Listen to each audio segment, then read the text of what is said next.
Hello, Ahik. How are you today? Thank you for joining us. A little bit about what we do, first of all. So we are a design and thinking agency specializing in food and beverage. We're based in London, in Dubai, Miami, and a small setup recently in Bangkok. And we work in a number of different F&B spaces, from coffee through to hotel F&B to pop-ups, experiential. So the hot topics on F&B, we spoke to owners and operators, and we said, okay, what are you thinking? Tell us about the relationship, the market, and how you're engaging with each other. And then we thought to ourselves, let's not just rely on what people are saying, let's run some numbers. Now, we spoke to owners and operators that represent the vast majority of the UAE's business, and they have hotels across the Middle East as well. The concepts tend to be a little bit predictable. You know, the all-day dining, the Italian, the Oriental, and the bar and the lounge, cafe, a little bit predictable. The design, other than the stuff you just saw on the screen just now from Helen, a little bit military in places, a little bit uniform, if you like. The service standards, the food presentation are not as good, perhaps, as freestanding. And here's one which really stood out, was the names and the logos. We've had enough of garden views and vista and all these very predictable names.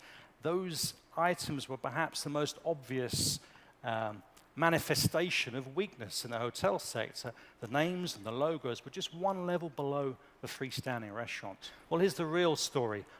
One group, in fact more than one group, said none. I don't have any plans to lease, thank you very much. I've got a lot of confidence in my operator. They're doing a really good job. Here's some numbers, which we can't share with you. Here's some numbers. They're doing a great job. Yeah. Why lease?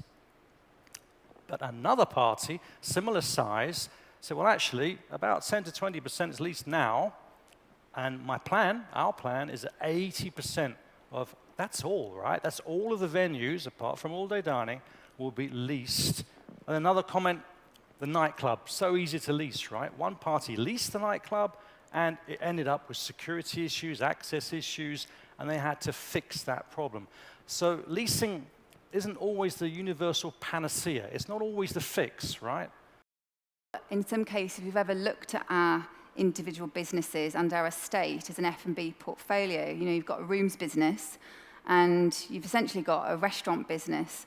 And that really struck us as something of an opportunity to look at the entire portfolio of restaurants that you have across the estate and across a brand.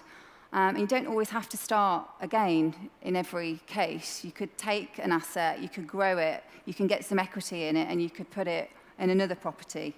Renovations even are more ad hoc than rooms. Hotels have their profit performance plans, and rooms are kind of scheduled to have renovation. You know, in an F&B business, generally the life cycle of a restaurant refurb is around 5 years. The returns are now expected in a much shorter time frame.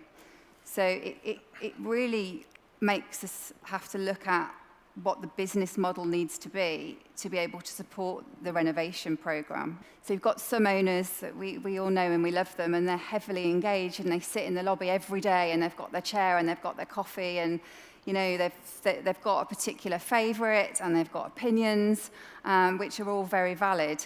But then you have other owners that don't necessarily care or appreciate the opportunity of F&B even now, and it's all about costs, which actually supports the KPMG we just heard about.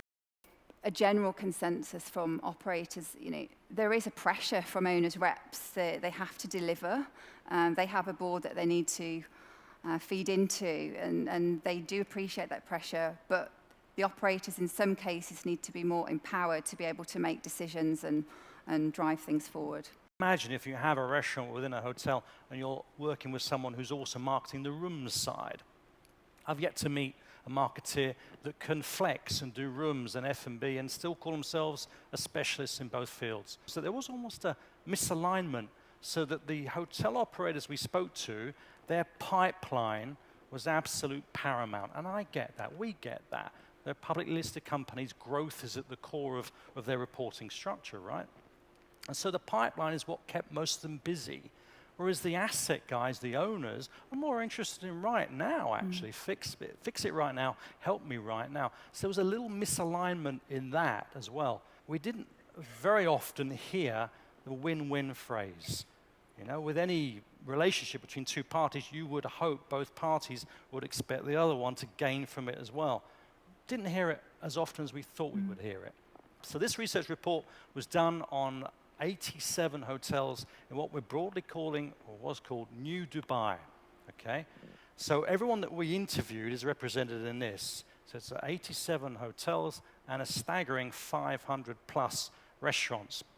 But as a conclusion, 1 in 5, 20% of those venues are outsourced to someone else. As we speak now in Dubai, those hotels are relying on, 1 in 5 of those hotels are relying on someone else to deliver their brand image. We found, and again, this surprise, we seem to be surprised a lot in this data, but we were surprised that 92% of these brands in the leases were local. How about that? You heard KPMG saying that the brands in the restaurant scene are coming from the outside. Well, actually, when someone buys a lease in a hotel, it's generally someone from around here. Then looked at how they've grown. There's about 120 leased venues in New Dubai.